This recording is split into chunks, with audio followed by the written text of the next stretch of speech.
बाळूमामांची भंडारा यात्रा सुरळीत पार पाडण्यासाठी सहकार्य करा. प्रांताधिकारी हरीश सूळ आदमापुरामध्ये बैठक. श्री क्षेत्र आदमापूर तालुका भुदरगड येथील बाळूमामांच्या वार्षिक भंडारा यात्रा उत्सव 2026च्या पार्श्वभूमीवर नियोजन बैठक पार पडली.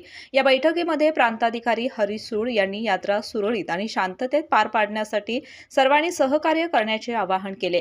गोकुळची बासुंदी पुन्हा खावीशी वाटतेय. खरं सांगू, मलाही खावीशी वाटतेय.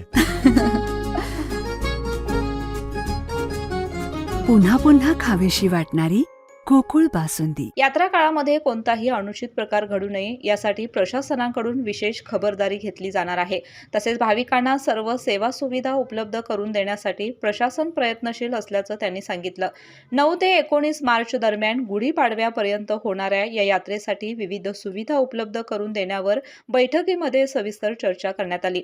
यामध्ये एसटी वाहतूक व्यवस्था, वैद्यकीय पथक, महाप्रसादाची सुसज्ज व्यवस्था, एकेरी वाहतूक नियोजन, सीसीटीव्ही आणि स्क्रीन व्यवस्था, अग्निशमन यंत्रणा, पाणी पुरवठा आणि स्वच्छता यांसारख्या महत्त्वाच्या बाबींचा समावेश आहे. ग्रामस्थांनी केलेल्या सूचनांवरही प्रशासनाने सकारात्मक विचार करून त्यांची अंमलबजावणी करण्याचं आश्वासन दिलं. या बैठकीस देवालय समितीचे कार्याध्यक्ष पुंडलिक होसमनी, पोलीस निरीक्षक गोरख चौधर, सहाय्यक पोलीस निरीक्षक शिवाजी करे, गटविकास अधिकारी शेखर जाधव यांच्यासह विविध विभागांचे अधिकारी उपस्थित होते. केके न्यूजसाठी कागल प्रतिनिधी ओंकार पोद्दार.